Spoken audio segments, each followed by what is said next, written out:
ಸೋಲು team India last 3 years ಅಲ್ಲಿ ಈ ಲೆವೆಲ್ಗೆ ಸೋಲೋದನ್ನ ನಾವು ಯಾವತ್ತೂ ಕೂಡ ನೋಡೇ ಇರಲಿಲ್ಲ. ಸೂರ್ಯಕುಮಾರ್ ಯಾದವ್ ಕ್ಯಾಪ್ಟನ್ಸಿಲಂತೂ ಒಂದೇ ಒಂದು T20 ಸೀರೀಸ್ ಕೂಡ ಸೋತಿಲ್ಲ. ಬಟ್ ಇಲ್ಲಿ Shreyas Iyer team India captain ಆದ್ಮೇಲೆ ಲಾಸ್ಟ್ 4 ಮ್ಯಾಚಲ್ಲಿ ಆಲ್ರೆಡಿ 3 ಮ್ಯಾಚ್ನ ಸೋತಿದೀವಿ. ಅದು ಐಲ್ಯಾಂಡ್ ಅಗೇನೆಸ್ಟ್ ಸೀರೀಸ್ ಸೋಲ್ತಾ ಇದೀವಿ. ಬಟ್ ಇಲ್ಲಿ ಇಂಗ್ಲೆಂಡ್ ಅಗೇನೆಸ್ಟ್ ಆಲ್ರೆಡಿ ಫಸ್ಟ್ ಮ್ಯಾಚಲ್ಲಿ ಡ್ರಾ ಆಯಿತು. ಸೆಕೆಂಡ್ ಮ್ಯಾಚಲ್ಲಿ ಹೆಂಗಾದ್ರೂ ಮಾಡಿ ಮತ್ತೆ ಮಳೆ ಬಂದ್ಬಿಟ್ಟಿದೆ, ಸಾಕಲ್ಲಪ್ಪ ಅಂತ ಅನ್ಸ್ಬಿಟ್ಟಿದ್ದೆಲ್ಲ ಇಂಡಿಯನ್ ಫ್ಯಾನ್ಸಿಗೂ. ಬಿಕಾಸ್ ಆ ಲೆವೆಲ್ಗೆ ಟೀಮ್ ಇಂಡಿಯಾ ಪ್ಲೇಯರ್ಸು ಪರ್ಫಾರ್ಮ್ ಮಾಡಿದ್ದು. ಬಟ್ ಇಲ್ಲಿ ರವಿ ಬಿಷ್ಣೋಯ್ ಬೈ ನಿಮಗೆ ಕೊಡಬೇಕಾಗಿತ್ತು ಪ್ಲೇಯರ್ ಆಫ್ ದಿ ಮ್ಯಾಚ್ನ. ಏನಕ್ಕೆ ಜೋಕಬ್ ಬೆಥಲ್ಗೆ ಕೊಟ್ಟರು ಅಂತ ಗೊತ್ತಿಲ್ಲ. ಜೋಕಬ್ ಬೆಥಲ್ ಪ್ಲೀಸ್ ಇವರಿಗೆ ಡೆಡಿಕೇಟ್ ಮಾಡಿ ಪ್ಲೇಯರ್ ಆಫ್ ದಿ ಮ್ಯಾಚ್ನ ರವಿ ಬಿಷ್ಣೋಯ್ಗೆ. ಬ್ರೋ ಒಂದೇ ಓವರಲ್ಲಿ 29 ರನ್, ಅದು ಇಂಟರ್ನ್ಯಾಷನಲ್ ಬೌಲರ್ ಆಗಿ okay, one day off day ಇರುತ್ತೆ ಅಂತ ಓಕೆ. ಬಟ್ 24 ಬಾಲಲ್ಲಿ 60 ರನ್ನ ಹೊಡೆಸ್ಕೊಳ್ಳೋದು ಯಾವ ಲೆವೆಲ್ಗೆ ಇದು ಸರಿ? ಯದುವೀಂದ್ರ ಚಾಹಲ್ನ ನೀವು ಬೀಟ್ ಮಾಡಿ ಟೀಮ್ ಇಂಡಿಯಾಗೆ ಸೆಲೆಕ್ಟ್ ಆಗಿ ಆಡ್ತಾ ಇದ್ರ ಅಂತ ಹೇಳಿದ್ರೆ, ಯದುವೀಂದ್ರ ಚಾಹಲ್ನ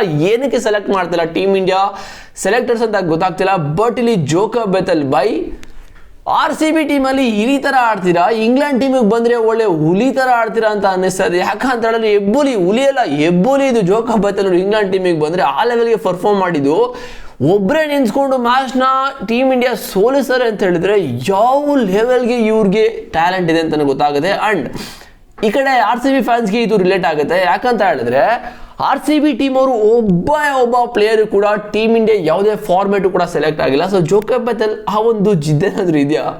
ಅಂದ್ರೆ RCB ಬ್ಲೆಡ್ ಆಗಿರೋದ್ರಿಂದ ಅದಕ್ಕೋಸ್ಕರ ಇವಾಗ ರಜತ್ ಪಟ್ಟಿದಾರ್, ಕುನಾಲ್ ಪಾಂಡ್ಯ, ಭುವನೇಶ್ವರ್ ಕುಮಾರ್ ಈ 3 ಜನ ಪರ್ಫಾರ್ಮ್ ಮಾಡಿದ್ರು ಕೂಡ, ಡಿಸರ್ವ್ ಇದ್ರು ಕೂಡ ಯಾವುದೇ ಒಂದು ಫಾರ್ಮೆಟ್ ಕೂಡ ಈ 3 ಜನ ಪ್ಲೇಯರ್ಸು ಸೆಲೆಕ್ಟ್ ಆಗಿಲ್ಲ. ಸೊ ಈ ಒಂದು ಬ್ಲೆಡ್ ಜೋಕಬ್ ಬೆಥಲ್ ಇದೆಯಾ ಅಂತ. Because semi-finals T20 world cup ಅಲ್ಲಿ ಸೆಮಿಫೈನಲ್ಸ್ ಅಲ್ಲಿ ನಿಲ್ಸಿದ್ದು ಇಂಡಿಯಾ ಅಗೇನೆಸ್ಟ್ ಚಾರ್ಜ್ ಮಾಡೋದಕ್ಕೆ. ಬಟ್ ಈ ಒಬ್ಬ ಜೋಕಬ್ ಬೆಥಲ್ ಅಂತೂ ಇನ್ನ ಕೂಡ ಸ್ಟಾಪ್ ಮಾಡಿಲ್ಲ. Okay, but Vaibhav Suryavanshi youngest player T20 international debut ಮಾಡಿರೋದು 15 ವರ್ಷ 94 ದಿನಗಳಷ್ಟೇ.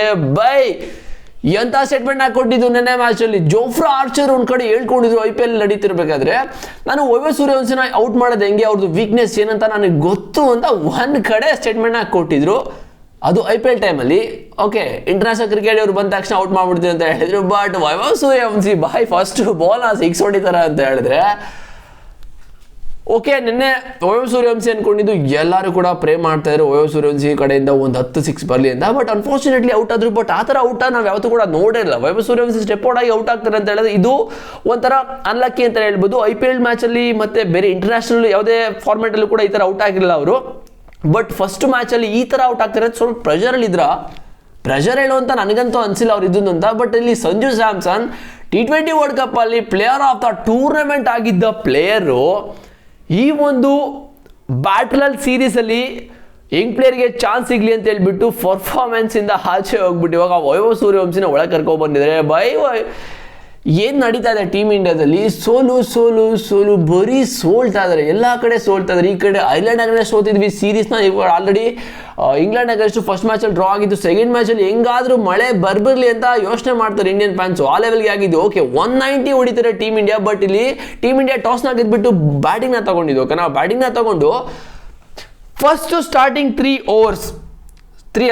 ಓವರ್ಸ್ ಬರೀ ಗಾಳಿ ಬೀಸ್ತಾ ಇದ್ರು ವೈಭವ್ ಸೂರ್ಯವಂಶಿ ಆ್ಯಂಡ್ ಈ ಕಡೆ ಅಭಿಷೇಕ್ ಶರ್ಮಾ. ಯಾಕಂತ ಹೇಳಿದ್ರೆ IPL ಅಲ್ಲಿ ಎಲ್ಲ ಪಿಚ್ಚು ಕೂಡ ಫುಲ್ ಫ್ಲಾಟ್ ಆಗಿರುತ್ತೆ. ಬಟ್ ಈ ಕಡೆ ವೈಭವ್ ಸೂರ್ಯವಂಶಿ ಕೂಡ ಒಂದು ಸ್ವಲ್ಪ ಸ್ಟ್ರಗಲ್ ಮಾಡಿದ್ರು. ಅದಾದ್ಮೇಲೆ ಜೋಫ್ರಾ ಆರ್ಚರ್ಗೆ 6 ಹೊಡೆದ್ರು. ಓಕೆ, ಬಟ್ ಇಲ್ಲಿ ಅಭಿಷೇಕ್ ಶರ್ಮಾ ಅಂತ ಫುಲ್ ಗಾಳಿ ಬೀಸ್ತಾ ಇದ್ದಾರೆ ಒಂದು ಕಡೆ ನಿಂತ್ಕೊಂಡು. ಬಿಕಾಸ್ ಸ್ಟಾರ್ಟಿಂಗ್ 2 ಓವರಲ್ಲಿ ಫುಲ್ ಡಾಟ್ ಆಗ್ತಾ ಇದ್ದು. ಬಟ್ ಅಲ್ಲಿಂದ ಹೆಂಗೋ ಮ್ಯಾಚ್ ಅಪ್ ಮಾಡಿ ಆ ಒಂದು ರನ್ಸ್ ಕೂಡ ಕನ್ವರ್ಟ್ ಮಾಡ್ತಾರೆ. ಅದಾದ್ಮೇಲೆ ನಿನ್ನೆ ಮ್ಯಾಚಲ್ಲಿ ಆಕ್ಚುಲಿ ನಮಗೆ ಸಂಜು ಸ್ಯಾಮ್ಸನ್ ಮಿಸ್ ಮಾಡ್ಕೊಂಡಿವಿ ಅಂತ ಅನ್ನಿಸ್ಲಿಲ್ಲ ಅಂತ ಅನ್ನಿಸ್ತದೆ ನನಗಂತೂ. ಯಾಕಂತ ಹೇಳಿದ್ರೆ ಈ 2 ಓಪನರ್ಸು ಕೂಡ ಆ ಥರ ಮ್ಯಾಚ್ ಮಾಡಿದ್ದು. ಬಟ್ ಅದಾದ್ಮೇಲೆ ಇವರಿಬ್ರು ಔಟ್ ಆದಮೇಲೆ ಬಂದಿದೆ ಶ್ರೇಯಸ್ ಅಯ್ಯರ್ ಅಂಡ್ ಇಶಾನ್ ಕಿಶನ್ ಬ್ರಿಲಿಯಂಟ್ ಅಂತಾನೆ ಹೇಳ್ತೀನಿ. ಯಾಕಂತ ಹೇಳಿದ್ರೆ ಇಶಾನ್ ಕಿಶನ್ ಲಾಸ್ಟ್ 1 year ಇಂದ ಎಲ್ಲ ಕಡೆ ರನ್ಸ್ನ ಹೊಡಿತಾ ಇದ್ದಾರೆ. ಸೈಯದ್ ಮುಸ್ತಕ್ ಅಲಿ ಸ್ಟಾರ್ಟ್ ಆಗಿದ್ದು T20 ವರ್ಲ್ಡ್ ಕಪ್, IPL, ಇವಾಗ ಈ ಒಂದು ಸೀರೀಸಲ್ಲೂ ಕೂಡ ರನ್ಸ್ನ ಹೊಡಿತಿದ್ದಾರೆ. ಬಟ್ ಇವ್ರ ಬ್ಯಾಟಿಂಗ್ ಇರೋದು ಎವ್ರಿ ಬಾಲ್ನ ಹೊಡೆದಕ್ಕೆ ಹೆಚ್ಚಿ ಪಾಕೆಟ್ ಡೈನಮೋ ಥರ ಆಡೋ ಒಂದು ಬ್ಯಾಟರು. ಬಟ್ ನೆನ್ನೆ ಸ್ವಲ್ಪ ಮೆಚುರಿಟಿನ ತೋರಿಸಿದ್ರು. ಆಕ್ಚುಲಿ 49 ರನ್ ಕೂಡ ಹೊಡೆದ್ರು. ಅವ್ರ ಜೊತೆ ಸೇರಿಕೊಂಡು ಶ್ರೇಯಸ್ ಅಯ್ಯರ್ ಕ್ಯಾಪ್ಟನ್ಸಿ ಆಟನೂ ಕೂಡ ಆಡಿದ್ರು, 37 ರನ್ ಕೂಡ ಹೊಡೆದ್ರು.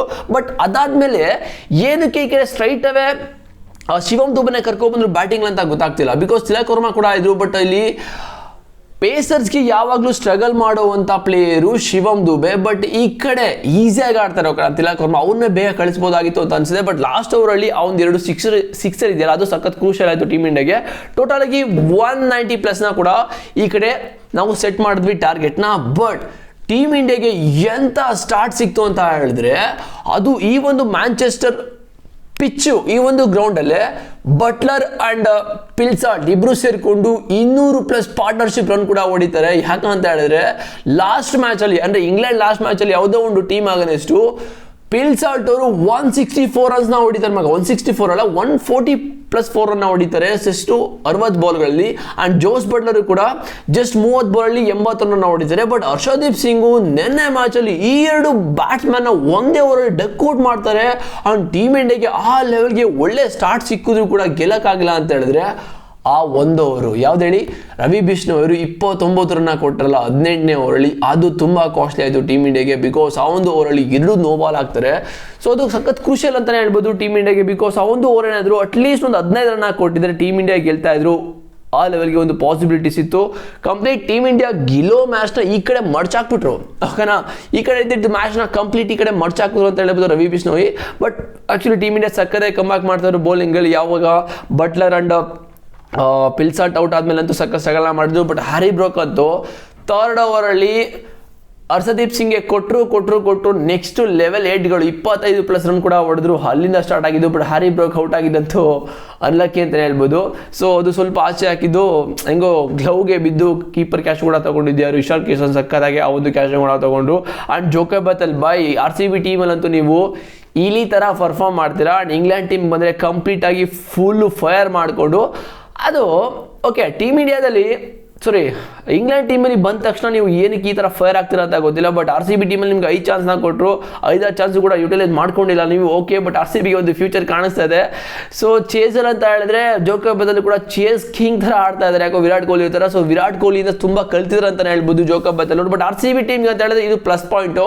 RCB ಟೀಮ್ಗೆ ಒಳ್ಳೆ ಪ್ಲೇಯರ್ ಸಿಕ್ಕಿದ್ರು ಅಂತ ಹೇಳ್ಬೋದು ಫ್ಯೂಚರ್ಗೆ, ಇವ್ರನ್ನ ಗ್ರೋ ಮಾಡೋದಕ್ಕೆ ಮತ್ತು ಗ್ರೂಮ್ ಕೂಡ ಮಾಡೋದಕ್ಕೆ, ಓಕೆ. ಆ್ಯಂಡ್ ಟಾಮ್ ಬೆಂಟಮ್ ಅಂಡ್ ಜೋಕೋಬ್ ಬದಲು ಇಬ್ಬರು ಕೂಡ ಸೇರಿಕೊಂಡು ಟೀಮ್ ಇಂಡಿಯಾಗೆ ಒಳ್ಳೆ ಪಾರ್ಟ್ನರ್ಶಿಪ್ ಅಂತ ಬಿಲ್ಡ್ ಮಾಡಿದ್ರು. ಅಲ್ಲಿಂದ ಯಾವಾಗ ಸ್ಟಾರ್ಟ್ ಆಯಿತು, ಸೊ ಅಲ್ಲಿಂದ ಸ್ವಲ್ಪ ಸ್ಟ್ರಗಲ್ ಕೂಡ ಮಾಡ್ತಾ ಇದ್ರು. ನನ್ನ ಪಿಚ್ ಅಂತೂ ಈಸಿ ಅಂತೂ ಇರಲಿಲ್ಲ, ಯಾವುದೇ ಬ್ಯಾಟ್ಸ್ಮನ್ ಕೂಡ ಆ ಲೆವೆಲ್ಗೆ ಸ್ಟ್ರಗಲ್ ಕೂಡ ಪಡ್ತಾ ಇದ್ರು. ಬಟ್ ಅನ್ಫಾರ್ಚುನೇಟ್ಲಿ ಆ 2 ಕ್ರೂಷಿಯಲ್ ಎಕ್ಸ್ಪೆನ್ಸಿವ್ ಓವರ್ ಇದೆಯಲ್ಲ, ರವಿ ಬಿಷ್ಣೋಯ್ ಎಂದು ಫಾಸ್ಟೆಸ್ಟ್ 50ನ ಹೊಡ್ಸ್ಕೊಂಡಿದ್ದು ಬ್ರೋ. ಫಾಸ್ಟೆಸ್ಟ್ 50 ಅಂತ ಹೇಳಿದ್ರೆ 24 ಬಾಲಲ್ಲಿ 60 ರನ್ನು. ಆಕ್ಚುಲಿ ಇವರಿಗೆ ಕೊಡಬೇಕಾಗಿತ್ತು ಪ್ಲೇಯರ್ ಆಫ್ ದಿ ಮ್ಯಾಚ್ನ. ಅದೇನಕ್ಕೆ ಜೋಕೋಬ್ ಬದಲ್ಗೆ ಕೊಟ್ಟರೋ ಗೊತ್ತಿಲ್ಲ. ಪ್ಲೀಸ್ ಜೋಕೋಬ್ ಬದಲ್ ಅವ್ರಿಗೆ ಡೆಡಿಕೇಟ್ನ ಮಾಡಿ ಪ್ಲೇಯರ್ ಆಫ್ ದಿ ಮ್ಯಾಚ್ ಅಂತ ಆ ಲೆವೆಲ್ಗೆ ಪರ್ಫಾರ್ಮ್ ಮಾಡಿ ನಿಮಗೆ ಗೆಲ್ಸ್ಕೊಟ್ಟಿದ್ದಾರೆ, ಓಕೆ. ಆ್ಯಂಡ್ ವಿಲ್ ಜಾಕ್ಸ್ ಕೂಡ ಲಾಸ್ಟಲ್ಲಿ ಬಂದ್ಬಿಟ್ಟು ಹಿಂಗೂ ಕಷ್ಟಪಟ್ಟರು. ಬಟ್ ಅನ್ಫಾರ್ಚುನೇಟ್ಲಿ ಜೋಫ್ರಾ ಆರ್ಚರ್ ಈ ಒಂದು ಮ್ಯಾಚ್ನ ಜೋಫ್ರಾ ಆರ್ಚರ್ ಮತ್ತು ಜೋಕೋಬ್ ಬದಲ್ ಅವರು ಮುಗಿಸಿದ್ರು, ಓಕೆ. ಬಟ್ ಟೀಮ್ ಇಂಡಿಯಾ ಈ ಥರ ಆಡ್ತಾ ಇದ್ದಾರೆ, ಹೇಳ್ತಾ ಇದ್ದೀನಿ, ಚಾನ್ಸೇ ಇಲ್ಲ ಟೀಮ್ ಇಂಡಿಯಾ ಮುಂದೆ ಹೋಗೋದಕ್ಕೆ. ಯಾಕಂತ ಹೇಳಿದ್ರೆ ಎಲ್ಲ ಮ್ಯಾಚ್ ಹಿಂಗ್ಸ್ ಹೋದ್ರೆ ಅದು ಶ್ರೇಯಸರ್ ಕ್ಯಾಪ್ಟನ್ಸಿನಿಂದ ಒಂದೇ ಒಂದು ಅಕೌಂಟ್ ಕೂಡ ಓಪನ್ ಆಗಿಲ್ಲ ಗೆಲುವು ಅನ್ನೋದು.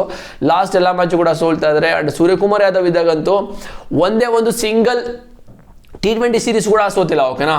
ಸೊ ಈ ಥರ ಸೋತ್ರೆ ತುಂಬ ಕಷ್ಟ ಫ್ಯೂಚರಲ್ಲಿ. ನಿನ್ನೆ ಮ್ಯಾಚ್ ಅಂತೂ ಆರಿಬಲ್. ಆ್ಯಂಡ್ ಇಂಡಿಯನ್ ಫ್ಯಾನ್ಸ್ ಎಲ್ಲರೂ ಕೂಡ ಅನ್ಕೊಂಡಿದ್ರು ನಿನ್ನೆ ಮ್ಯಾಚಲ್ಲಿ ಮಳೆ ಬಂದುಬಿಟ್ರೆ ಸಾಕಾಗತ್ತಲ್ಲ ಬಾ ಅಂತ. ಬಟ್ ಅನ್ಫಾರ್ಚುನೇಟ್ಲಿ ಆಲ್ರೆಡಿ 2 ಮ್ಯಾಚ್ ಆಯ್ತು, 3 ಮ್ಯಾಚ್ ಇದೆ. ಟೀಮ್ ಯಾವ ಥರ ಕಂಬ್ಯಾಕ್ ಮಾಡ್ತಾರೆ ನೋಡಬೇಕು. ಆ್ಯಂಡ್ ನಿನ್ನೆ ಮ್ಯಾಚ್ ನೀವೇನಾದ್ರು ಮಿಸ್ ಮಾಡ್ಕೊಂಡ್ರೆ ಆ್ಯಂಡ್ ಏನು ಇಂಪ್ರೂವ್ಮೆಂಟ್ ಮಾಡಬೇಕಾಗಿತ್ತು ಟೀಮ್ ಇಂಡಿಯಾ, ಯಾರನ್ನ ತಗೋಬರ್ಬೇಕು ಟೀಮ್ ಇಂಡಿಯಾ ಸ್ಕ್ವಾಡಲ್ಲಿ, ನೀವು ಕೂಡ ಕಾಮೆಂಟ್ ಮಾಡಿ. C boys.